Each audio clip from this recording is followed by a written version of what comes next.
let us get sick and die because he thought it was better for him. This isn't hearsay. I wish. It's not my opinion. I wish it were. It's not an unnamed source.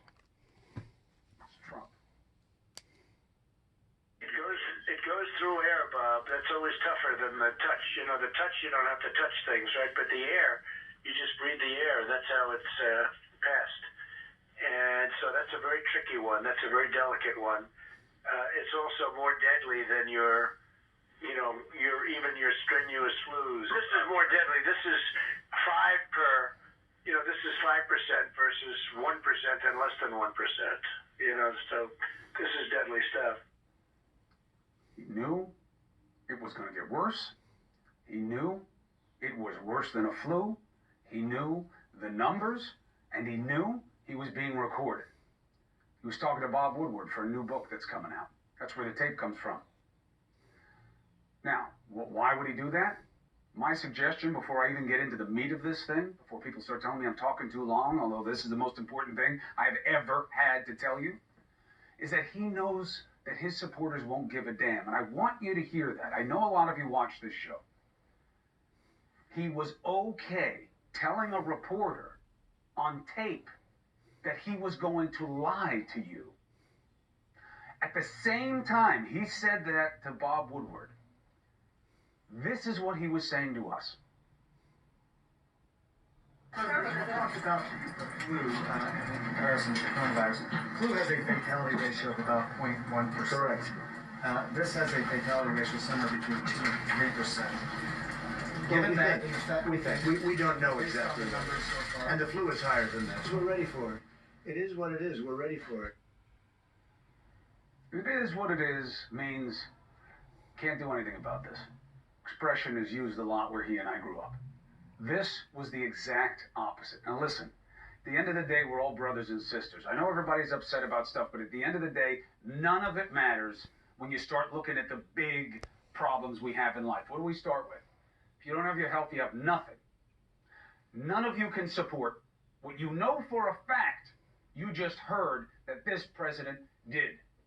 Trump, not Trump, Biden, whoever. Your families got sick. You know people who died. Many of you, especially his followers, many of you took it easy because of his false assurances. What he just said to Sanjay, he knew was a lie. How can this be forgiven? And remember, there is no accident. This is on purpose. How do we know? Because he knows it's out there. I'll play you what his defense is in a second. And he knows it's out there, so he's starting to attack.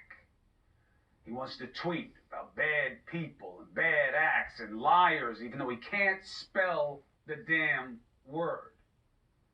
Well, I say to our president, who right now is preparing to go on with his buddies, the Fox frauds, hide, not have to respond to the tape, just talk about Joe Biden being worse, talk about how the media is bad.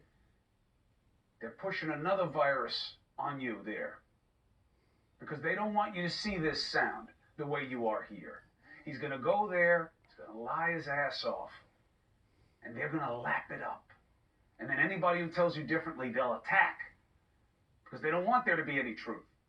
They want you angry, not informed. So I say this is easy. Mr. President, I'm the dope. You're the genius. Don't talk about me. Come on my show and talk to me. Show everyone how right you are. That this was the right thing for you to say at the right time. Now, I don't expect that. I expect others will defend him. And I expect that there will be lots of attacks of those of us who keep asking these questions. And I will never stop because this is a time to fight power, not to cower. There is no price worth forgiving this kind of perfidy. Mr. President, you stand accused of lying, denying, and thereby endangering too many of us for too long, causing illness and death. Here's his excuse.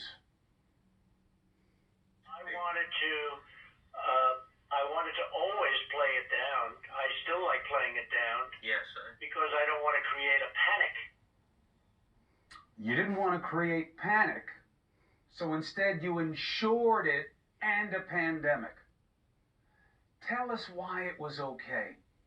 Our kids in so many places not back in school because you didn't push for the prep on testing and resources that you could have. Families compromised now, not being able to work the way they could have. The economy suffering in a way it didn't have to. You made it all more likely to happen by your intentional lying about the reality because people weren't preparing, and you kept your agencies from doing the same. And you knew it was worse than the flu. You knew it was airborne. You knew the percentages were big bad. All those rallies, the people you say you love, encouraging them come to a place in concentration, discouraging masks, not providing testing, when you knew they'd be exposed to something potentially deadly? These people love you. They love what you represent. Some of them support you despite you. That's how forgiving they are, and this is how you rewarded them. Well, so many of us were begging them to wear masks, begging them to social distance, not wanting them to go through what we did. And you were telling them the opposite and not to listen to us, and you knew you were full of it. The medical implications. For you, it was all political implications. And by the way, this is why it's the worst thing I've had to tell you. It ain't just him. You think he's the only one who was in those briefings?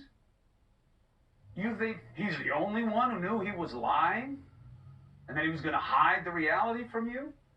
You don't think there are all these people in the White House and in Congress who say, you know, I love my country? We will find out who knew they should be exposed and they should be shamed. Again, we know the charges. The tape is him. He did it willingly. And here is how he defends what's on that tape as he found out about his neglect today. I'm not going to drive this country or the world into a frenzy. We want to show confidence. We want to show strength. We don't want to instill panic. We don't want to jump up and down and start shouting that we have a problem that is a tremendous problem, scare everybody. We have to have leadership. We have to show leadership. And the last thing you want to do is create a panic in the country. You can't buy that. We all tell people things that we're a certain way when we don't want to worry them too much. Our kids, our spouses, our friends, right? This is not some unique dynamic to being president. So you tell them don't wear a mask? You tell them keep everything open, don't shut anything down?